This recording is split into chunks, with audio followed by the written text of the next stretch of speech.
faithfully convey value, interpreting great books from around the world. Hello, this is Sally's Book Talk. Today, we'll interpret the backstage of Kissinger's Great Power Game, Part 2. In the previous episode, we covered Kissinger's early life and the essence of his international relations theory. And so, in 1969, the 46-year-old Kissinger entered the White House as the National Security Advisor. Officially stepping into politics, he quickly gained the trust of President Nixon and took the helm of U.S. foreign affairs. I'll start from here to outline Kissinger's life for you. The second half. My narration will be divided into 3 parts. First, the highlight, the grand strategy of triangular diplomacy that reshaped the international order. Second, the media darling, withdrawal from Vietnam and shuttle diplomacy. Third, retirement without rest, the evergreen political figure who navigated skillfully. All right, now let's talk about the first part, the highlight, the grand strategy of triangular diplomacy that reshaped the international order. As mentioned in the previous episode, Nixon's top priority after taking office was to end the Vietnam War, but on the condition that it be ended honorably. To this end, Kissinger established the policy of reaching a peace agreement with North Vietnam to withdraw all U.S. troops. This would allow the U.S. to extricate itself without losing face as the world's hegemon. But how to achieve this goal?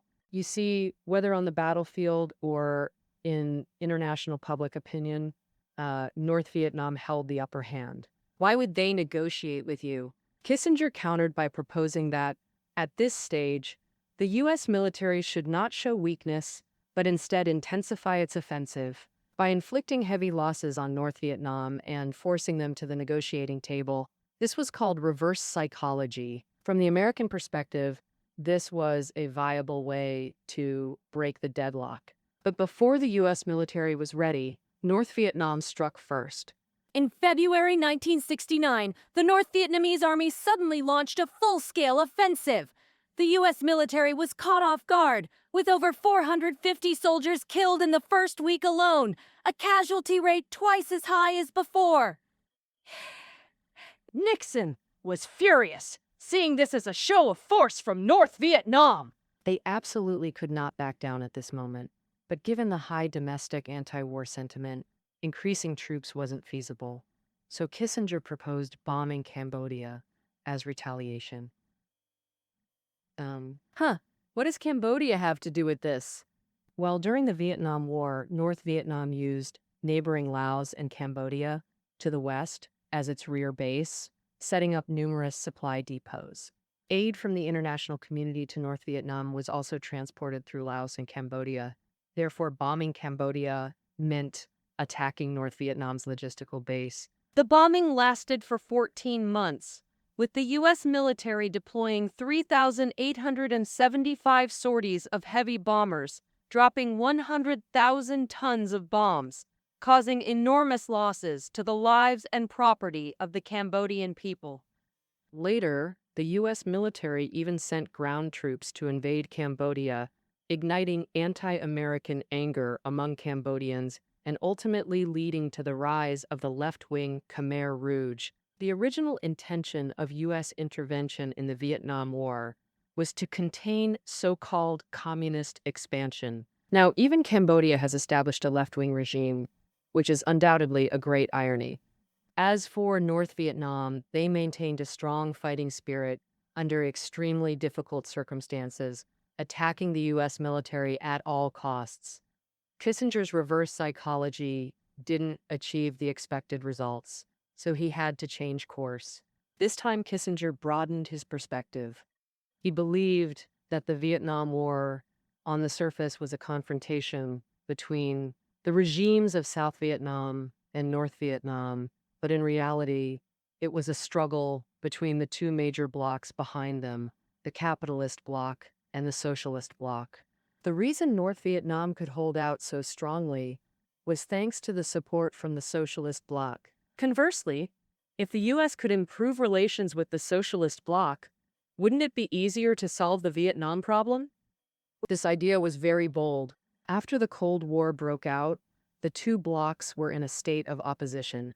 From the Korean War, the Berlin Crisis, the Cuban Missile Crisis to the Vietnam War, conflicts grew increasingly acute, even sliding towards nuclear war at one point. Yet Kissinger wanted to make a 180-degree turn to promote détente between the two sides. Could it work? Moreover, Nixon's stance had always been staunchly anti-communist, as everyone knew. Unexpectedly, Nixon adopted Kissinger's suggestion. As a rational and pragmatic veteran politician, Nixon clearly recognized that easing relations between the two blocs, solving the Vietnam problem, and thereby reshaping the international order would be an achievement worthy of the history books. And, in comparison, what does stance matter? He let Kissinger go ahead and do it. The Soviet Union and China were the two largest socialist countries at the time, and this naturally became Kissinger's main focus. First, let's talk about U.S.-Soviet relations. Improving them, despite the U.S. and the Soviet Union having completely different ideologies and social systems.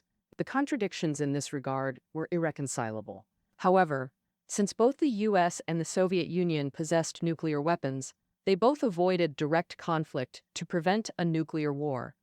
And this is what Kissinger called achieving a balance of power through nuclear balance, thereby ensuring peace. But nuclear balance is also very fragile. Because opposing sides tend to overestimate each other, they can only respond by constantly upgrading their nuclear arsenals, leading to an escalating arms race.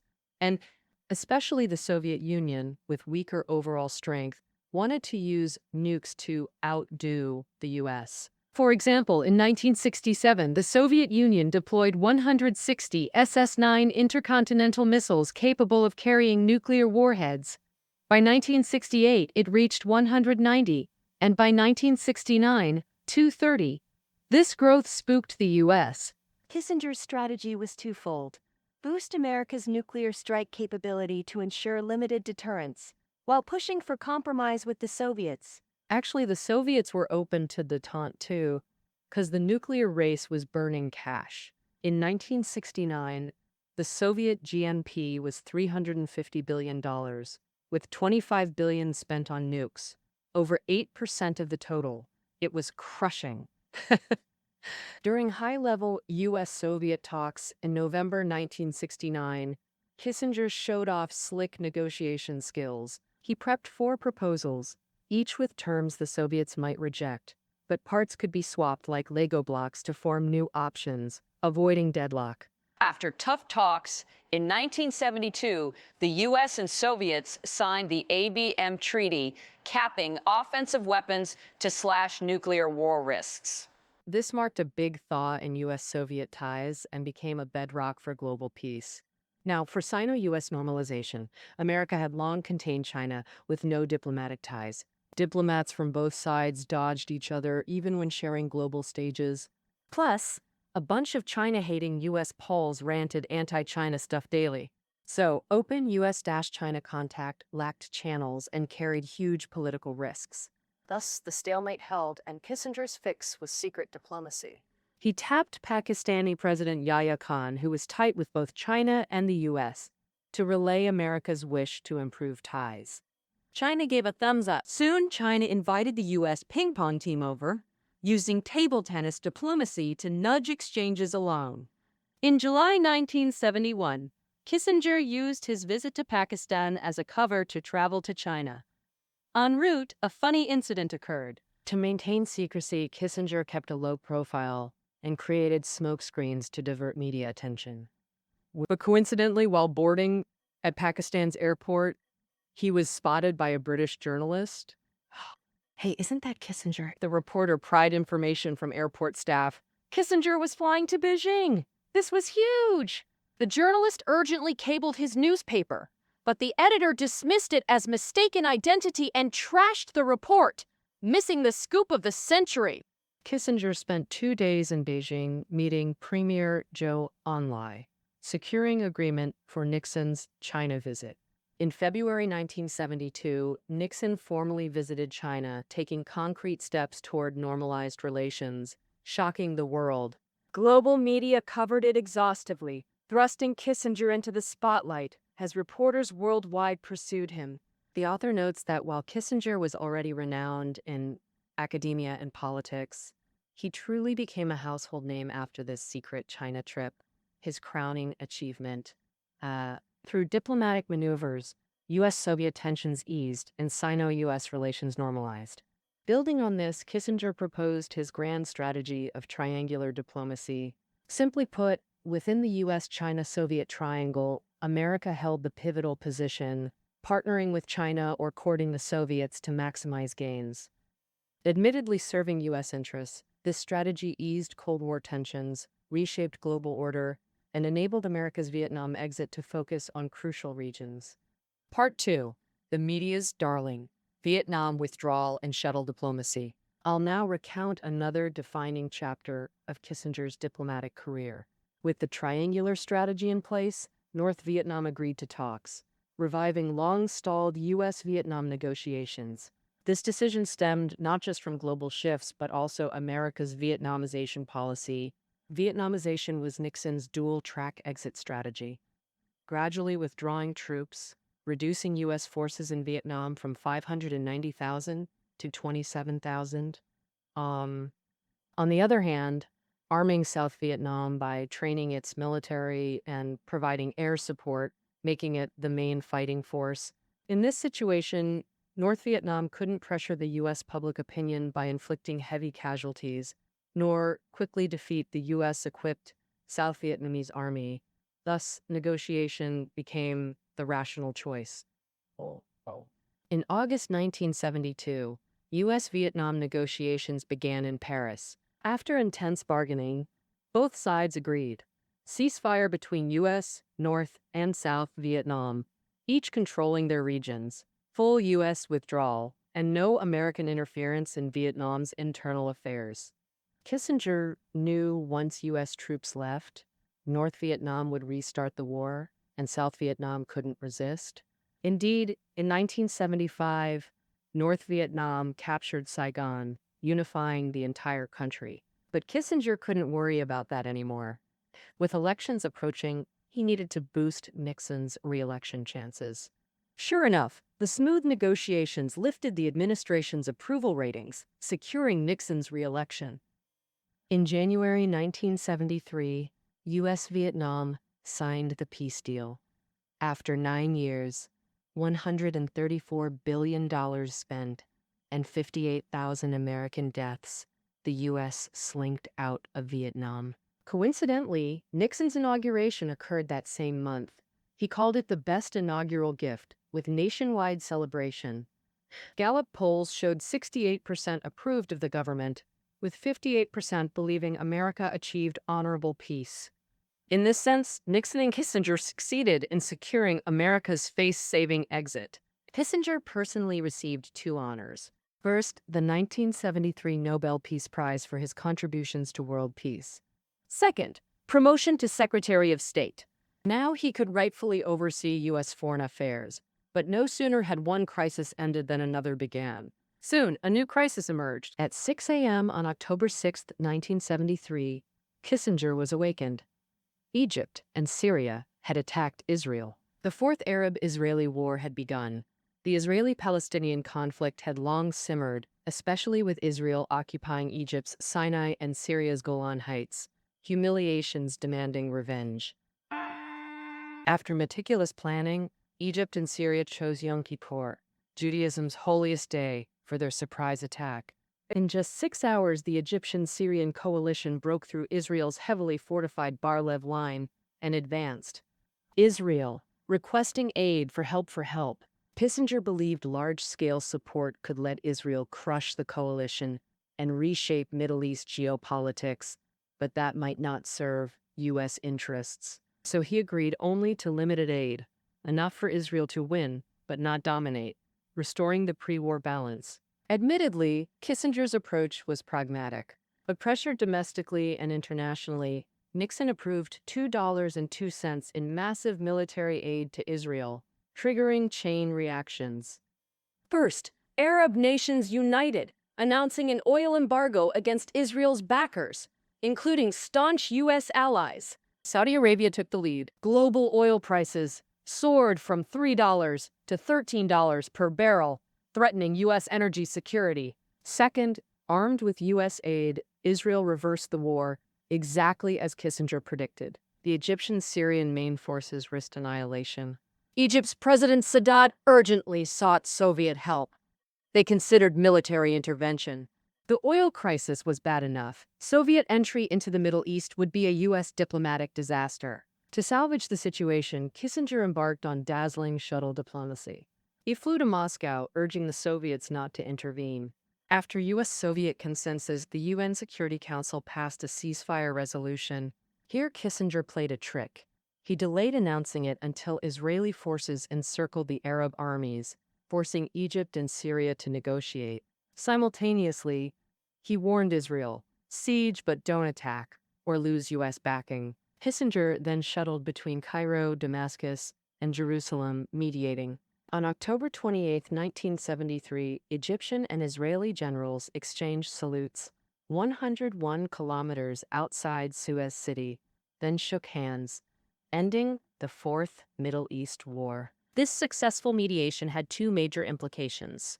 First, Israel's first direct talks with an Arab nation in over 2 decades. From then on, Arab-Israeli conflicts shifted from all-out wars to cycles of fighting and negotiating, and ultimately replacing war with negotiations.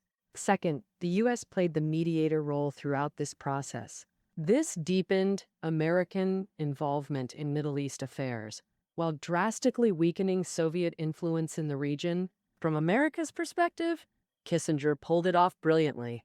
A diplomat making major moves every so often naturally drew media attention. Kissinger also excelled at media relations. His private jet was always packed with reporters during trips. Reporters from CBS, ABC, New York Times, Time Magazine, all major outlets were present. He'd brief them mid-mediation. During the Arab-Israeli conflict, he visited 13 countries in 15 days, exhausted, red-eyed, hoarse, yet still carved out an hour for reporters, analyzing situations over red wine. How could media not adore such a proactive statesman? Kissinger had another exposure-boosting trick, cozying up to Hollywood starlets. His dating roster included Elizabeth Taylor, Jade Empress, Bond girl Jill St. John, sex symbol Judy Brown, earning him the Playboy nickname. But starlets realized Kissinger dated them mainly for paparazzi shots, with zero interest in real connection. This was all calculated. Kissinger knew in the mass media era, politicians must shed aloofness. The Playboy image made him seem relatably human. Kinda charming, really. No doubt, had Twitter or Facebook existed, Kissinger would have signed up instantly to connect with the public. Kissinger pioneered mastering mass media's power among Western politicians. This savvy media darling status later shielded him from a White House political storm. Part 3. The evergreen political figure who remained active and adeptly navigated all sides. This section explores that. On June 17, 1972, 5 Republicans were caught red-handed installing wiretaps in the Democratic National Committee office at Washington's Watergate complex. This was the Watergate scandal. Initially, Nixon wasn't implicated in Watergate, and he solemnly promised a thorough investigation. However, Special Prosecutor Cox discovered that 6 days after Watergate, Nixon instructed the CIA to obstruct the investigation. Cox also found Nixon himself was obsessed with wiretapping, having ordered a recording system installed in the White House. As the saying goes, a crooked leader breeds crooked followers, explaining why subordinates catered to his eavesdropping tastes. End quote. Public outrage exploded, demanding Nixon's resignation. The House prepared impeachment while his administration teetered. So what role did Kissinger play in Watergate? The author contends Kissinger knew about Nixon's White House tapes, but kept quiet since Nixon was boss, avoiding the dirty work. This self-protecting stance, plus his media report, made Kissinger Nixon's only unscathed team member. He even urged Nixon to resign. Nixon was stubborn, determined to resist the overwhelming outcry. At one staff meeting, he suggested deploying the 82nd Airborne to guard the White House. At the critical moment, Kissinger declared, "An American president can't govern under bayonet protection." This gave Nixon pause. On August 8, 1974, Nixon resigned, succeeded by Vice President Ford. During transition, Nixon offered one piece of advice: keep Kissinger. Thus, Kissinger survived Watergate unscathed, serving over 2 more years. As Secretary of State, Kissinger's crowning achievement was the Helsinki Accords. As mentioned, the 1972 ABM Treaty limited offensive weapons, easing U.S.-Soviet tensions. Kissinger believed they could achieve full reconciliation between Eastern Bloc and NATO. Through Kissinger's shuttle diplomacy, the Conference on Security and Cooperation in Europe, CSCE, launched in Helsinki in January 1975. CSCE aimed to establish a peace framework for Europe. Its 35 members included all Eastern Bloc and NATO nations. In August 1975, CSCE's Helsinki summit hosted U.S. President Ford and Soviet leader Brezhnev for direct talks on nuclear limits, reaching consensus. At the meeting, 35 member states signed the Helsinki Accords, establishing 10 principles, including sovereignty, non-interference in internal affairs, and prohibition of force to alter territorial status. Now, Boston, the Helsinki Accords somewhat alleviated Soviet concerns about Western infiltration. They also helped ease Western Europe's fears of Soviet military expansion. This cooled the Cold War, at least temporarily. Sadly, it didn't last. Years later, the Soviet invasion of Afghanistan reignited tensions. But that's another story. By then, Kissinger had long left office. That happened in late 1976. Ford lost the election to Democrat Jimmy Carter, ending Kissinger's White House era. He never held public office again, nor ran for Congress. So technically he left politics, but really he remained highly influential. For example, a 1979 poll asked, "Who's Washington's biggest superstar?" President Jimmy Carter or Hollywood's Elizabeth Taylor? The answer shocked everyone. Former Secretary Henry Kissinger. 15 years later, under Clinton, polls still showed Kissinger on top. How did he stay relevant? The author identifies 3 keys. First, constant media presence. After leaving office, Kissinger became a commentator for major networks, analyzing global crises. Having been Secretary of State and dealt with world leaders, he knew diplomacy inside out. His sharp, precise analysis outshone regular pundits. Shows featuring him always got top ratings. Kissinger also wrote for major papers, at his peak juggling 12 columns.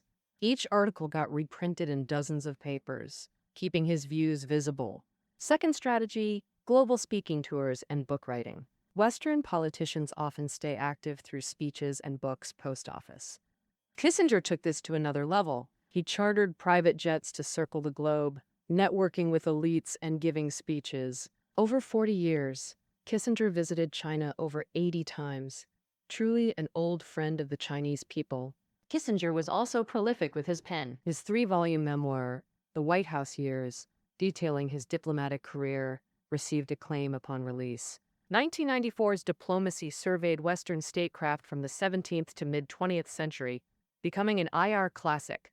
Later came World Order, an updated geopolitical framework. 2011's On China offered deep analysis of Sino-US relations, cementing his academic stature. Today, his works remain essential reading in geopolitics and IR. Third secret, founding a political consultancy. Soon after leaving office, he launched Kissinger Associates, advising elite clients, covering foreign affairs intelligence, among other services. Where did clients come from? Leveraging his political and corporate networks, especially multinationals needing policy insights, sometimes accessing his connections to navigate bureaucratic hurdles. Clients included Coca-Cola, Standard Chartered, Ericsson, Volvo, and Bell Telephone. He expanded globally too, advising foreign entities needing U.S. policy insights, from corporations to governments. By the early 1990s, profits exceeded $10 million annually. Now nearing 100, he appears less often, but still observes global affairs, sharing analyses occasionally. Of course, decades out of office and at advanced age, some views may lack accuracy or mainstream appeal. Thus, recent criticisms grew. and his political influence waned. Yet his books remain canonical, securing his unshakable IR legacy. So when did you last hear Kissinger's commentary? What are your thoughts on this century-spanning statesman? Feel free to share your thoughts in the comments. All right, that concludes part 2 of Kissinger's Great Power Game. Reading notes are below the audio. See you next episode.